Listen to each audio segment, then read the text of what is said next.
अस्सलामु अलैकुम वरहमतुल्लाहि वबरकातुह। उम्मीद है कि आप सब बखैर होंगे। इस लेसन के अंदर आज हम लोग प्रेजेंट परफेक्ट कंटिन्यूअस टेंस के सिलसिले में बातें करेंगे। प्रेजेंट परफेक्ट कंटिन्यूअस टेंस के सिलसिले में बातें करेंगे, जिसको उर्दू में हम ज़माने हाल मुकम्मल जारी कह सकते हैं। जारी कह सकते हैं। इसकी अलामत भी वही है जो आपने प्रेजेंट कंटिन्यूअस टेंस में पढ़ा है, कि जिस जुमले के आखिर में रहा है, रही है, रहा हूँ, रही हूँ, रहे हो वगैरह हो। उसी तरीके से वही अलामत यहाँ भी है कि जिस जुमले के आखिर में रहा है, रही है, रहा हूँ, रही हूँ, रहे हो वगैरह हो, उसको प्रेजेंट परफेक्ट कंटिन्यूअस टेंस कहते हैं। लेकिन कुछ लोग इसकी अलामत ये भी बताते हैं कि ता रहा हूँ, ती रही हूँ, ते रहे हो, इस तरीके से हो, तो उसको भी हम प्रेजेंट परफेक्ट कंटिन्यूअस टेंस के अंदर शुमार करते हैं। ये तो अलामत हो गई। उसके बाद में इसका हेल्पिंग वर्ब क्या आएगा? हैव बीन या हैज़ बीन आता है। इसका हेल्पिंग वर्ब हैव बीन या हैज़ बीन आता है।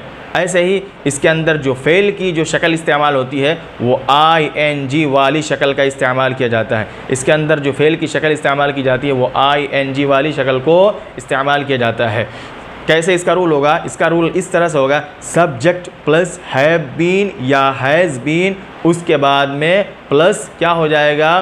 फोर्थ फॉर्म यानी ING वाली शक्ल, उसके बाद में ऑब्जेक्ट। ठीक है, सबसे पहले समझिए ऊपर से प्रेजेंट परफेक्ट कंटिन्यूअस टेंस, जिसको उर्दू में ज़माने हाल मुकम्मल जारी बोलते हैं। ऐसे ही इसकी पहचान रहा है, रही है, रहा हूँ, रहे हो वगैरह हो। ऐसे ही ता रहा है, ते रहे हैं, ता रहा हूँ, ते रही हूँ, इस तरीके से जो होता है ये भी अलामतें बताई जाती है।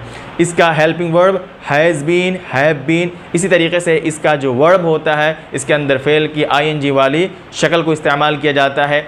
इसके अंदर उसके बाद में कह रहे हैं कि इसकी जो अलामत हो गई, तो अब हम इसको जो बनाएंगे वो इस तरह से बनाएंगे जैसे कि क्या है? I have been going. अगर हम बनाएंगे तो कैसे इसको इस्तेमाल करेंगे? आई हैव बीन गोइंग, मैं जा रहा हूँ। देखिए दोनों में फ़र्क ही नहीं है।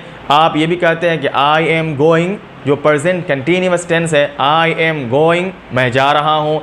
आई हैव बीन गोइंग, मैं जा रहा हूँ। दोनों एक ही समझ में आ रहा है, लेकिन कह रहे हैं कि दोनों में एक फ़र्क है, एक बुनियादी फ़र्क है, जिसको समझना और जानना हर इंग्लिश जानने वाले के लिए ज़रूरी होता है। वो फ़र्क क्या है? वो फ़र्क ये है कि प्रेजेंट कंटिन्यूअस टेंस के अंदर जो ज़माना होता है, जो वर्क, जो काम किया जाता है, जो एक्शन किया जाता है, उस एक्शन में क्या होती है? तायीन नहीं होती। वह एक्शन जो है मुकर्रर और मुतअय्यन नहीं होता है कि कब से शुरू हुआ है, कब से चल रहा है। जैसे मैंने कहा मैं खा रहा हूँ, आई एम ईटिंग, ये प्रेजेंट कंटिन्यूअस है। तो देखिए कब से खा रहे हैं पता नहीं है। आई एम रनिंग, मैं दौड़ रहा हूँ, कब से दौड़ रहा हूँ ये पता नहीं है। आई एम प्लेइंग, मैं खेल रहा हूँ, कब से खेल रहा हूँ ये पता नहीं है। तो प्रेजेंट कंटिन्यूअस टेंस के अंदर जो होता है उसके अंदर ज़माने की तायीन नहीं होती है, सिर्फ ये बताया जाता है कि काम चल रहा है। अलबत्ता प्रेजेंट परफेक्ट कंटिन्यूअस के अंदर ज़माने की तायीन होती है। ये भी साथ में बताया जाता है कि काम चलने के साथ साथ फ़लाँ वक्त से चल रहा है, फ़लाँ टाइम से हो रहा है, फ़लाँ समय से ये काम शुरू है। ठीक है, जैसे कि I have been going since morning, I have been going since morning, मैं सुबह से जा रहा हूँ। ठीक है, I have been running since evening, मैं शाम से दौड़ रहा हूँ। इस तरीके से अब आपको एक बात यहाँ पे समझनी है कि ये जो है सिंस और फॉर का इसके अंदर इस्तेमाल किया जाता है। प्रेजेंट परफेक्ट कंटिन्यूअस के अंदर सिंस और फॉर का इस्तेमाल किया जाता है। कहाँ पर इस्तेमाल करेंगे? तो कहते हैं दो लफ्ज़ आता है, एक होता है point of time, point of time जिसको मुतअय्यन वक्त के लिए इस्तेमाल किया जाता है। पॉइंट ऑफ टाइम जिसको मुतअय्यन वक्त बोलते हैं, यानी कि पॉइंट ऑफ टाइम जो होता है वो सिंस के अंदर सिंस बोला जाता है। पॉइंट ऑफ टाइम को जो मुतअय्यन वक्त के लिए इस्तेमाल किया जाता है। एक होता है पीरियड ऑफ टाइम जो गैर मुतअय्यन वक्त के लिए होता है, और उसके लिए फ़ोर का इस्तेमाल करते हैं।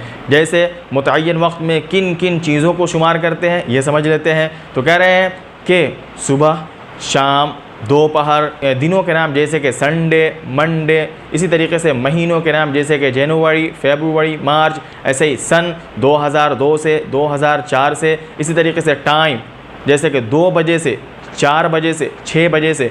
इस तरीके का जब हम जुमला इस्तेमाल करते हैं, सुबह से, शाम से, दोपहर से, इतवार से, सोमवार से, जनवरी से, फरवरी से, सन 2004 से, सन 2006 से, 2 बजे से, 4 बजे से, वगैरह वगैरह।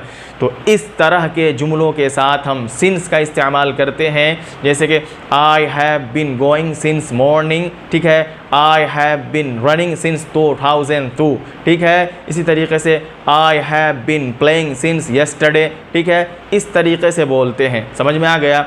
और इसी तरीके से पीरियड ऑफ टाइम के लिए फ़ोर का इस्तेमाल किया जाता है, यानी गैर मुतअय्यन वक्त के लिए फ़ोर का इस्तेमाल करते हैं। वो किसके साथ होता है, तो कहते हैं जैसे कि ये कहना है 2 घंटा से, ठीक है, 2 घंटा से। इसी तरीके से 4 घंटे से, 6 घंटे से, तो क्या बोलेंगे for 2 hours, for 3 hours, for 4 hours, four का इस्तेमाल करेंगे। ऐसे ये बोलना है 2 दिनों से, 4 दिनों से, 5 दिनों से, तो बोलेंगे for 2 days, for 3 days, for 4 days, for 5 days। ऐसे ये कहना है कि 2 महीने से, 3 महीने से, 4 महीने से, तो बोलेंगे for 4 months, for 5 months, for 6 months, for 8 months। इस तरीके से बोलेंगे, ठीक है। तो अब जो है आपको समझ में आ गया। अगर दिनों के नाम का जिक्र करना है तो दिनों के नाम के साथ हम सिंस का इस्तेमाल करेंगे। अगर ये कहना है कि 2 दिनों से तो हम फ़ोर का इस्तेमाल करेंगे। ऐसे ही कहना है जनवरी से तो आप जो है वो बोलेंगे सिंस जनवरी। और ये कहना है कि 2 जनवरी से, 2 महीने से, तो आप बोलेंगे फ़ोर, क्या कहते हैं कि 2 महीने से, 3 महीने से, 4 महीने से, तो आप बोलेंगे for 2 months, for 3 months, for 4 months, वगैरह वगैरह। तो ये जो मैंने समझाया है ये इसके लिए समझना ज़रूरी है, तभी जा कर के आप इसको सेंटेंसेस में अप्लाई कर सकते हैं। अब हम आपको सेंटेंसेस बना करके समझा देते हैं।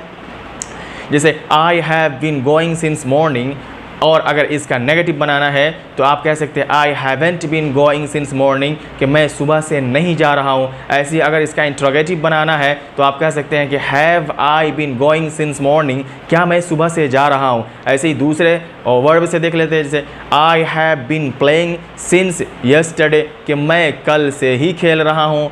आई have not been playing since yesterday, मैं कल से नहीं खेल रहा हूँ। Have I been playing since yesterday, क्या मैं कल से खेल रहा हूँ, ठीक है। इसी तरीके से फ़ोर से एक सेंटेंस बना के देख लेते हैं, जैसे कि I have been laughing, I have been laughing for 2 hours, मैं 2 घंटे से हंस रहा हूँ। I have been laughing for 2 hours, मैं 2 घंटे से हंस रहा हूँ। I have not been laughing for 2 hours, मैं 2 घंटे से नहीं हंस रहा हूँ।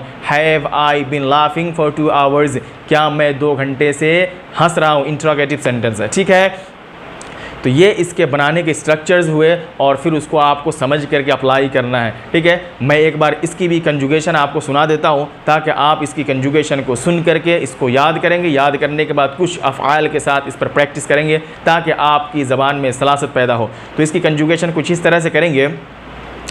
I have been playing, I have not been playing, have I been playing, have I not been playing, why have I been playing, why have I not been playing। और इसी तरीके से we के साथ करना है तो ये कर सकते हैं we have been playing, we haven't been playing, have we been playing, haven't we been playing, why have we been playing, why haven't we been playing। इसी तरीके से you से करना है तो आप कर सकते हैं you have been playing, you haven't been playing, have you been playing, haven't you been playing, why have you been playing, why haven't you been playing। और इसी तरीके से they से कर लेंगे, he से करके बता देते हैं, जैसे कि ये करना है कि he has been playing, he hasn't been playing, has he been playing, hasn't he been playing, why has he been playing, why hasn't he been playing। इसी तरीके से she से कर लेंगे, उसके बाद में it से कर लेंगे, उसके बाद में कोई इसमें क्या है वाहिद से कर लेंगे। समझ में आ गया।